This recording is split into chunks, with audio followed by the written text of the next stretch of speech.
Primary Tourist, Chapter 22. Primary Day! The day to be among the intellectuals, the bean counters, carnival goers in the know. Unless, of course, you are included out, and you embrace your role. Then, for just a while, you go where they are included so far out they can't even find a home to go to. I told you about the homeless folks that live under a bridge in town, right? I asked Nate at Rod and Erica's house on primary day. Rod was cooking up some kick-ass pancakes, one at a time. I was eating, and Nate was waiting his turn.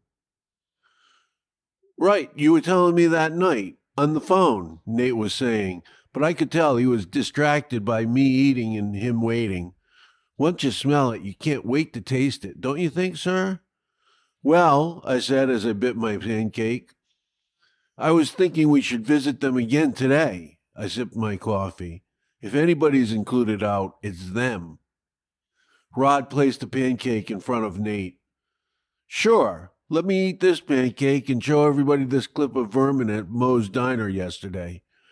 And he played it on his phone, and there's something hilarious about a guy with a boot on his head promising free ponies for everyone while you're eating pancakes and drinking coffee first thing in the morning.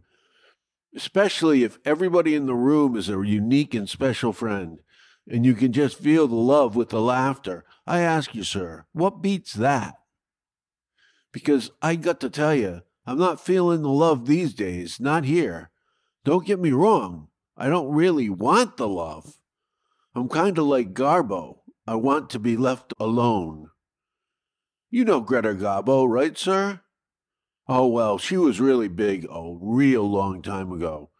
About the only thing I knew about her is that she wanted to be left alone. I hear that these days. I don't think I've ever known a collection of people I'd want to know less about than my fellow residents, for the most part. Erica asked, hey, since you guys aren't going to Dixville Notch, would you like to meet up with Karina?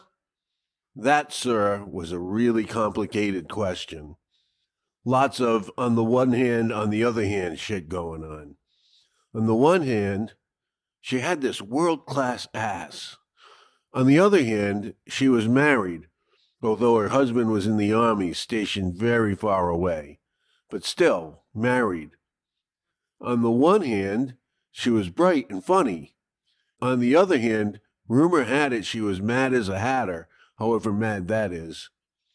On the one hand, I would actually be doing Rod and Erica a favor, getting her out of their hair, especially Rod, because she's in love with him and, well, maybe especially Erica because, well, they had a great relationship, but did I mention how young and hot Karina was?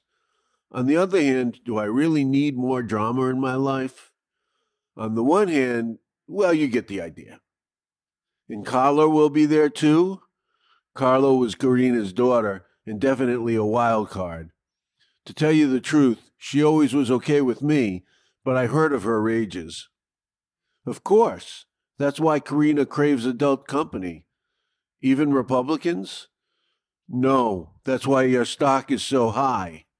That was Rod's 2 cents worth, said while he was savoring his pancake and coffee. I better strike while the iron's hot. Tomorrow the Republicans leave, and I won't seem so smart. And ain't that the truth? The bar seemed particularly low this time around the carnival. I'll give her a call after we see if the primary means anything to the homeless. Non-registered voters homeless. Include me out, Nate said as he finished his coffee and headed for the car. Me neither, I said, and headed for the shotgun seat. And we were headed for no man's or women's land, where unfortunately some men and women have to reside. Turn here, I told Nate, and we were where the parking lot met the tracks. The edge of no man or women's land. Let's park as close to the tracks as possible. Good idea, in case we need to make a quick getaway. That was Nate, but I was thinking it. You'll do the talking? Nate asked. I guess so, but I wasn't sure what I was going to say. Wing it. That's my motto. Always has been. Definitely was on primary day 2004, January 27th. Tuesday, like always. It's easier to wing it with a car, and more fun when it's your first time. I slept at Abby's house on the 26th, where we watched MSNBC until late night, discussing what was going to happen, probably a Kerry win. I got up and left right around sunrise. I smoked a bowl right around Boston and was enjoying my buzz as I entered New Hampshire, into Manchester, into Mecca. I may have been new to the carnival, but I knew a poser no matter the hype.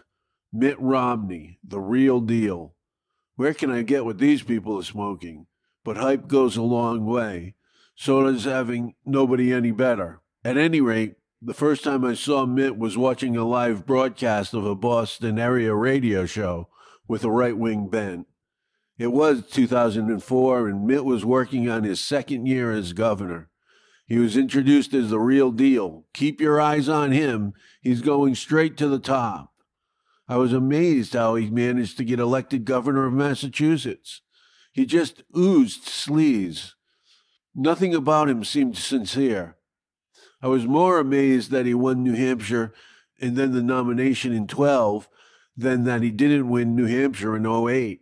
I always thought that the whole concept of they knew him as a neighbor was more of a negative than a positive for Mitt. I met New Hampshire voters, conservative New Hampshire voters, that wanted to like him but just couldn't. But it was exciting to be at the center of things for the first time, even if the center of things was where Mitt was. Ain't it funny?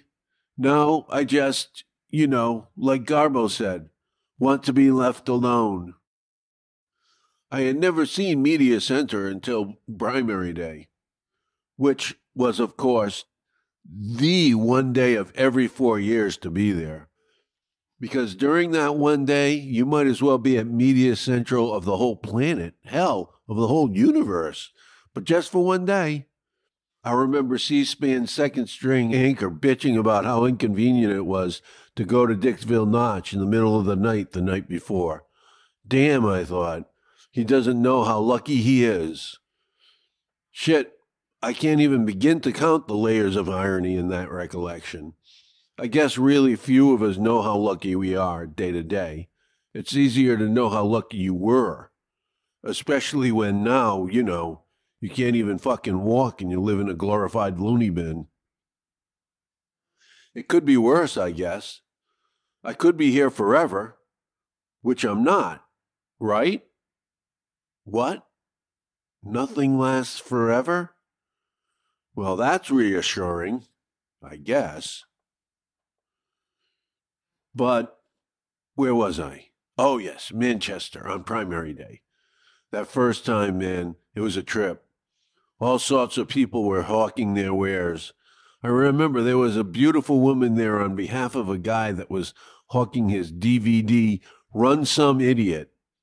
It told the story of a man, some would say idiot, that wanted, for some unknown reason, to run for president of the United States. And he seemed like a poor schmuck that was addicted to the carnival. And then there was no carnival because the carnival left town. And, I don't know, the void hit him, I guess, and the superficiality of it all, along with how awesome it is, or more like it could be. Because it really could be awesome, if it weren't so superficial. I'll tell you the truth, I think that was kind of what happened. I don't remember the details. To be honest with you, I probably only bought the DVD because the saleswoman was so beautiful. Just goes to show you, even some idiot knows there's nothing like a beautiful woman for a hook. But eventually, the idiot has to speak. Primary day 08 was gorgeous, although the skiers hated it, I'm sure. It was a bizarre spring day in January, which was all the better for the day that the carnival came in town. And that year, I woke up just a few blocks away from the state capitals, downtown Concord. At the time, I'd say just a few blocks. Now, I'd see the walk as superhuman, or at least super Spike. Those few blocks might as well be 100 miles or 1,000. As it was, because that was then and this is now, I had a cup of coffee. So today's the day, isn't it? Yes, it is, I responded, sipping my coffee. What are you doing? Erica asked. And the hell of it was that question stumped me. Wing it. That's the first thing that came to mind. It's funny how often that was the first thing that came up. I guess that's who I am at heart. I know that reality outshines all your fantasies. I'll cut through downtown and catch a bus to Manchester. Who do you think's going to win? Well, on the Republican side, I'm thinking McCain. That bozo. The question was who'll win, not who's a bozo. Besides, in that crowd, he's not as big a bozo as some. I thought for a second. Most even. Ron Paul's got something going for him, Rod said. On foreign policy, yeah. But it doesn't matter. They'll never nominate him. Hell, John McCain has to keep on moving to his right to get nominated. Oh, I don't know. He's got the POW card. Instant credibility to the Legion voter. He was a bad pilot. That's why he ended up a POW, Erica emphatically declared. I'll tell you, sir, I'm not so sure I'm with her on that one. I don't know about you, but I'd hate to be judged by my worst day at work. I don't know what happened that day, but I know it's not what he planned, obviously. You got to get some points for taking this hand he was dealt and playing it out this far. Whatever else you say about him, he came a long way from the Hanoi Hilton. That's one of the few places I can think of that's worse than this pisshole. As bad as this place is, I know of no beatings here. The abuse of choice around here is neglect. But I will say this, they're good at that one. Anyway, I figure cut the guy some slack. I'm sure he played the whole rotten day over in his head about 1,000 times. But what good does that do in the end? Not that that qualifies a man to be president, mind you. You need to bring more to the table than that. You think he'll do it? Erica asked. We had all drank enough of the Kool-Aid to know who he was. Not if she has anything to say about it. I think, though, he's got this one. Hillary's run should be over tonight.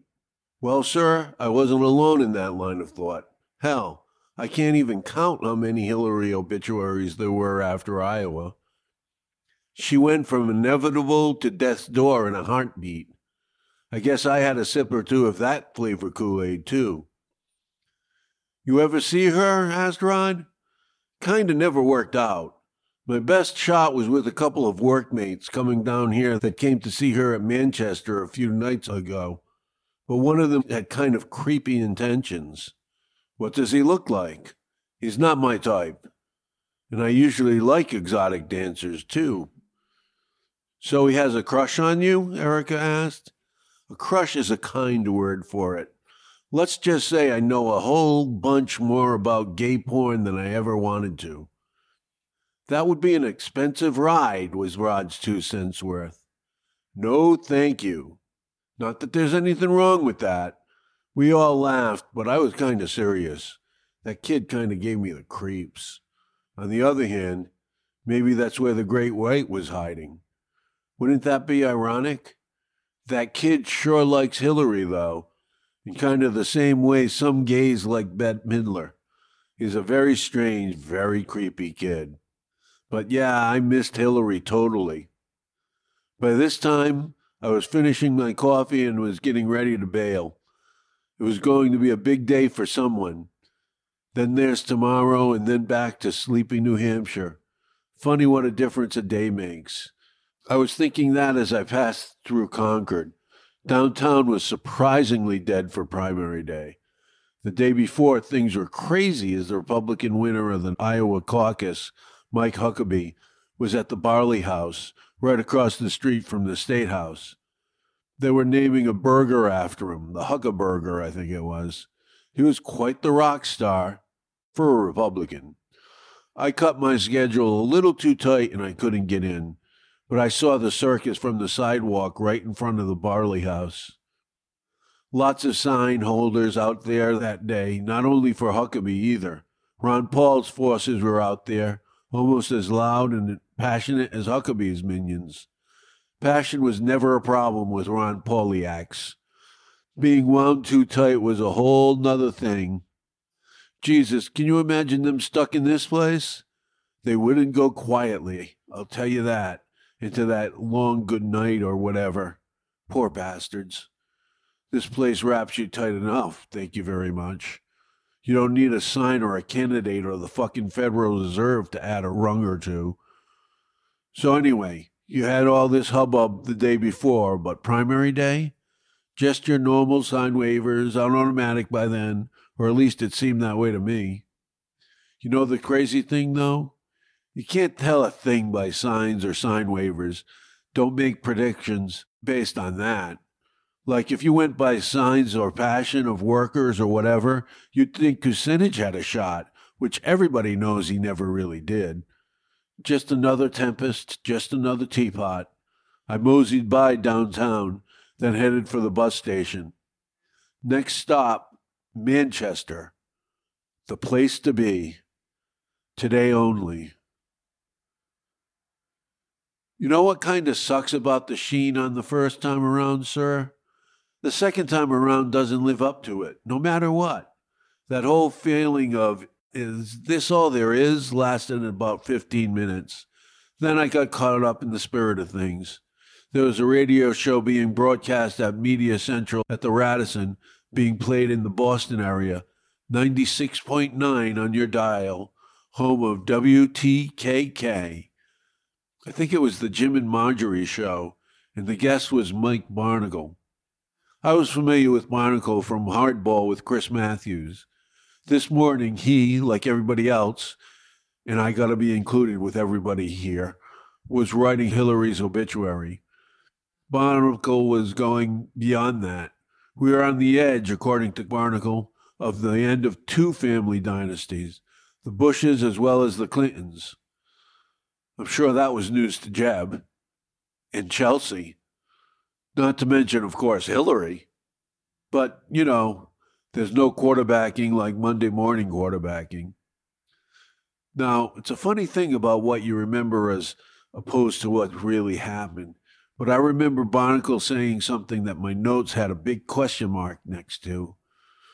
I ask you, sir, how am I supposed to catch the great white when I can't even get a quote right? Never mind attribute it. No matter, the slimy bastard's been able to evade me all these years.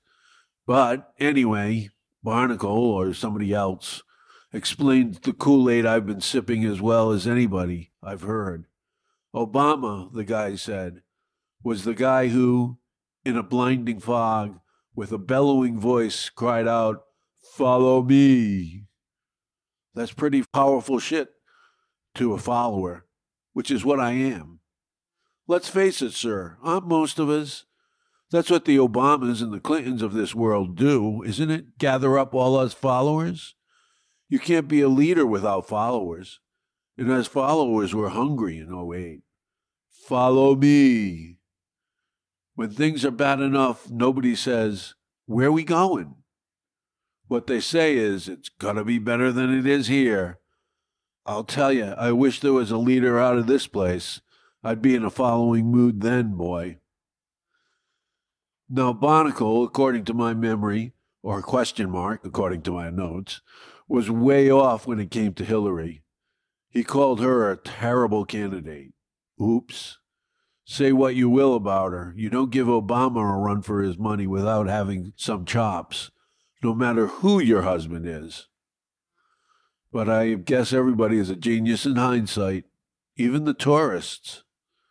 Marjorie joined in with Hillary bashing of her own. She waxed on about how a week ago Hillary thought she was going to breeze back into the White House with the roles reversed. Well, sir, I'm pretty sure that she kind of knew it wasn't just hers for the taking. And they had a few plan Bs riding around. Not to mention all that money, all that name recognition, all that baggage, sure, but all in all, there are worse hands to be dealt. The weird thing about '08 was, for the tourists, the Democratic race was damn near perfect, But for me, personally, once we knew what Nick was facing, who gave a rat's ass? And what chance did the Great White have? But to be honest, the Great White had slipped away before I knew anything about Nick. He got into the foothills somewhere, and I just couldn't find the bastard. I'm still looking for him. I'll tell you, sometimes the carnival just let me know how out of the loop I was as far as media was concerned.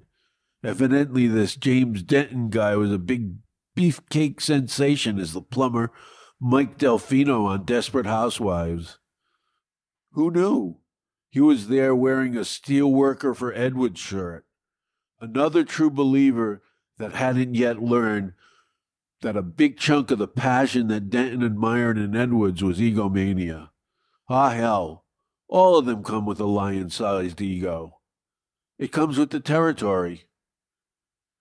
Just like the end of a session comes with the territory. I'll catch you next time. Primary Tourist, Chapter 23.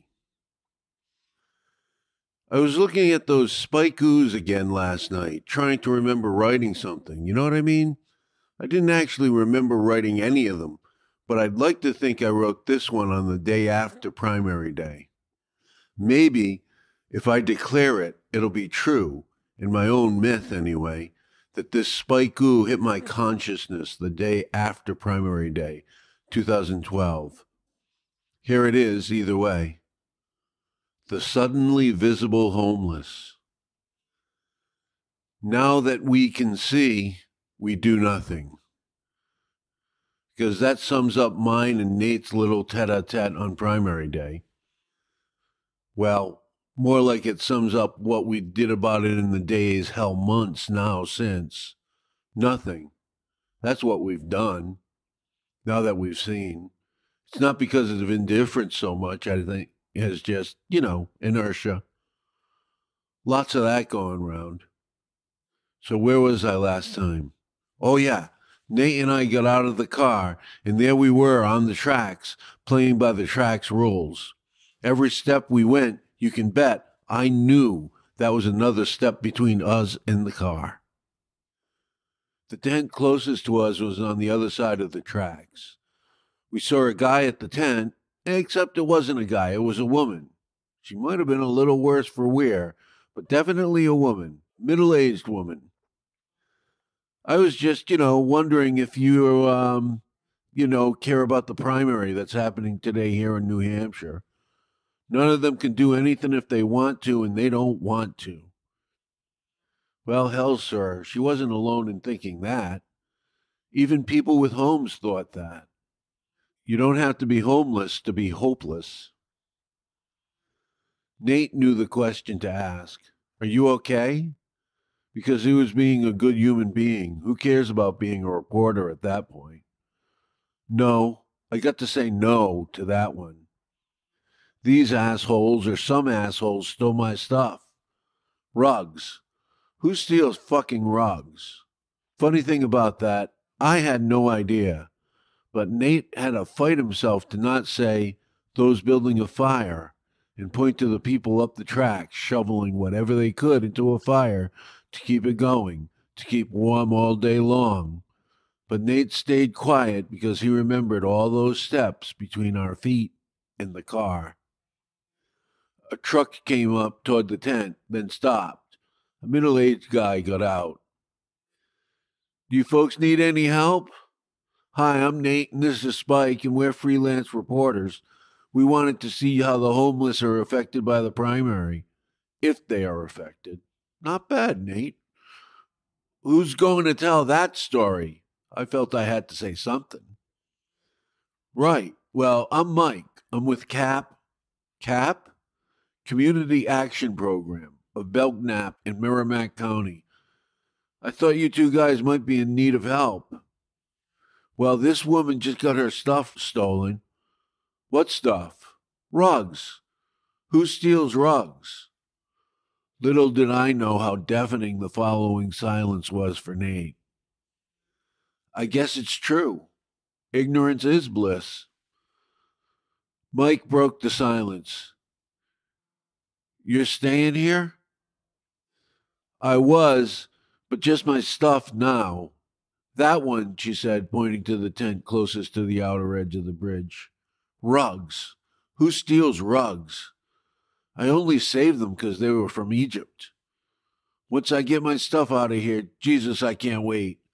I'm waiting for my daughter to pick me up to get me to my new place. It was obvious that if Mike could help anyone here, it was her. We would have to move along if we were to get what we were looking for, whatever that is. There might have been trouble here, but not the kind Nate was looking for. This was more the kind of trouble that comes in the night and conspires with the winter to kill you. Maybe Mike could help. We sought whatever we were seeking up the tracks just a bit. There were two guys under the bridge drinking 32-ounce cans of beer. Not generic beer, but it should have been. What do you guys think about the primary today? Is that today? Yeah, so what do you think? Any hope for change through the ballot box? Well, ain't that what Obama said last time? Hope and change, right? That story don't look so great, does it? Not yet.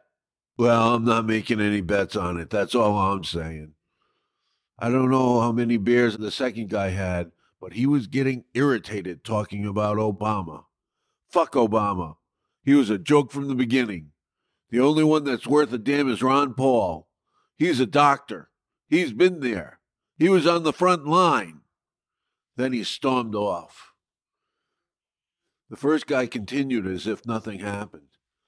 You know, everybody's being cleaned out tomorrow to clean up the area for a soup kitchen. State police will be pushing us out. So where do we go? We stay as long as possible.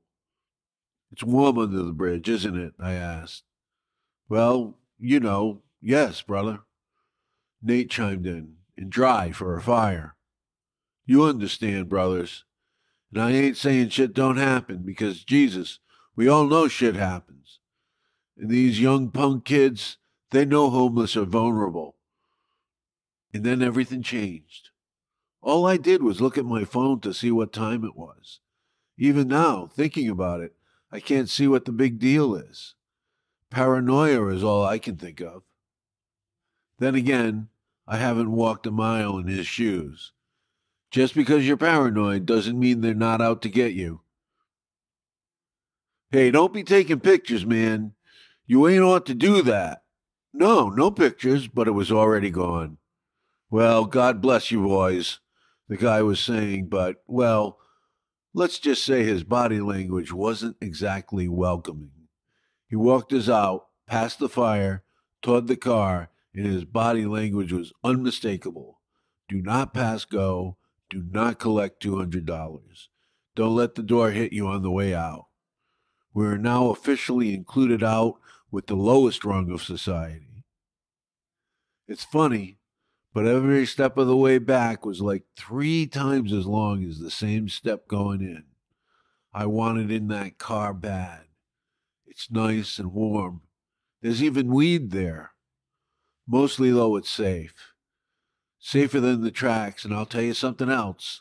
It's safer than this piss hole, too. Not that that says much. When we got there, Nate went right to his notebook.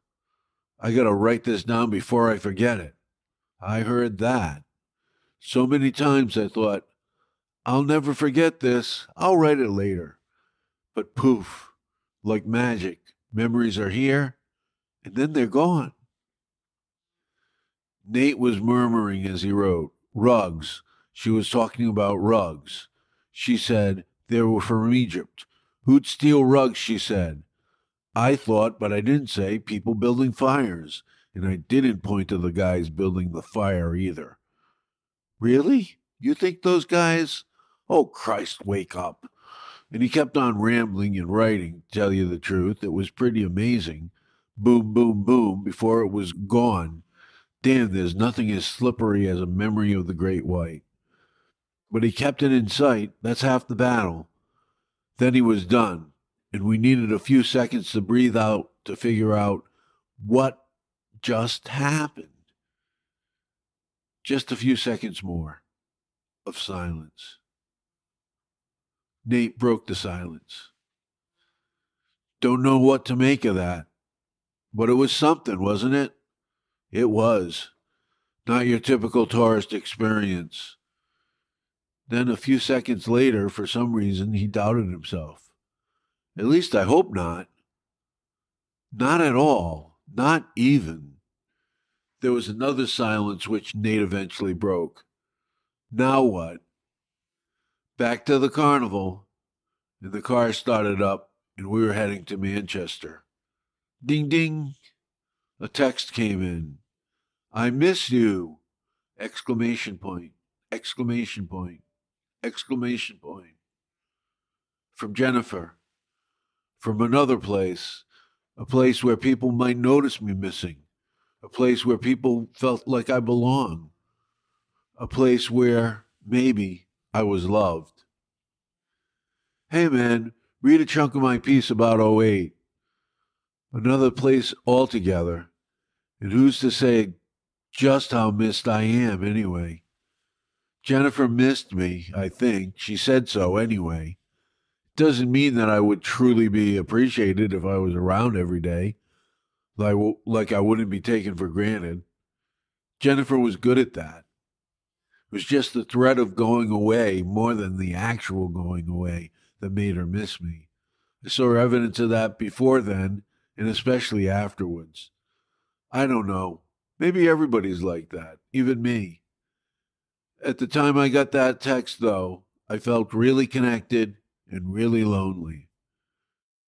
Nate had brought a folder with selected of his writings in it. It took me a few minutes to find No Time to Talk About Football, which was his story about the day when he shot down to Manchester, saw Obama, and met me, who in the story he described as some kind of eccentric genius. Well, I guess eccentric is a shoe that fits, but genius? I'll take it, but it's not like I make any claim of it being accurate. But of course, in fiction you can reinvent anybody, and if he wants to reinvent me as a genius, I'll take it. Yeah, I should read about that genius you met. Ace, was it? Whatever happened to him anyway? He's included out. You got that right. He's even too scary for the homeless. He's not scary. His phone is scary. Notice what we did there, sir? This real serious thing happened. This thing we both felt but neither of us understood had just happened. We tried to figure it out, but we couldn't. We tried to bury it, to think about primaries past, carnivals past, really, but it just didn't take. What to do? Laugh at it. Whistle in the dark. Pretend we're not even shook up, never mind afraid. Sidekicks are good for that. The funny thing is he's confusing me with the man. It's kind of like confusing Jerry Garcia with a narc. Hey, man, some respect for Jerry. I forgot how big a deadhead he could be. No disrespect, except for narcs. Word. We spoke the same language. Should I just start at the beginning? That'll do. He said it real casual, but I didn't 100% trust that. Yeah, it's true that what I was reading was maybe not the first draft, but not the last either. And Nate was better than most at what some people call killing your babies. You ever heard that expression? Your baby can be a particular turn of phrase or something that was really cool and funny or poignant in life, but it kind of doesn't take the story anywhere or where you want it to go. But Nate was ruthless with himself, capable of taking pages and pages of sweat and guts and just sacrifice it for the greater good. But still, any writer I know gets a little crazy and scared and vulnerable when it comes time to share his work. With anyone, even with a dear friend. Especially if that dear friend is a writer. Within a minute, my mind was in Burlington, and it was 4 years ago, and I knew real little about the homeless. I guess you can say I still do, but I don't know. This encounter led to at least a little epiphany. And back then, Nate wasn't looking for trouble. He, like a whole shitload of us, was looking for hope and change, and thought he might find it at the Palace Theatre in Manchester. The bars were closing in Burlington. He had the day off, and a little road trip was about to start. He slept alone in his car just north of Manchester for a few hours, and then it was off to the palace. Oh shit, I have to give Karina a call. By all means, the more the merrier. I got Karina on the phone. Hello? Hello, it's Spike. I know, your name came up. Oh, yeah, sorry. I'm living in the 90s. Better the 90s than your 90s. I've always been a glass half full kind of guy. Which I was, generally. Like that situation, for instance. What she said was really a bit of a dig at me about my age. My fascination was that this hot 23-year-old with a real kick-ass rear end and real interesting mind and a good sense of humor and pretty face was giving me the time of day, even if it was a dig at my age, really.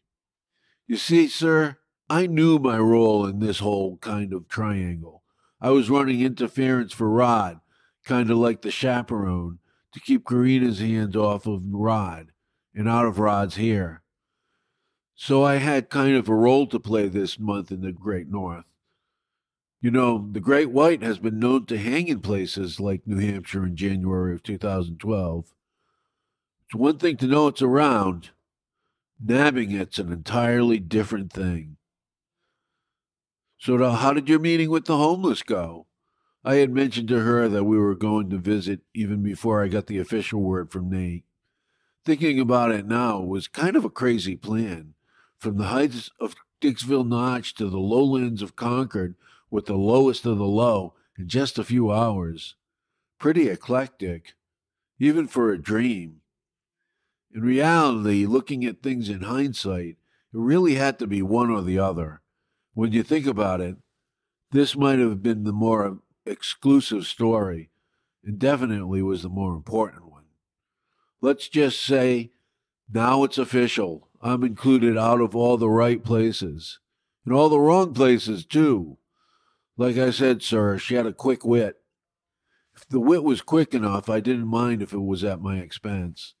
So I heard you are not opposed to the idea of coming out with Nate and I today to view how the other half lives. And I assume children are allowed. It's Republicans. It fits right in with their family values shtick. They love children. At least until they're born. That's true. Then they're on their own. Then their hatred of women gets all mixed up with their love of family. You know, sir, it was kind of funny that she said that.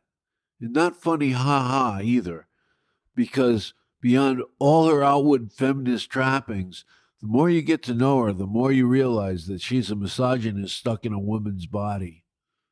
Not in politics, just in actuality.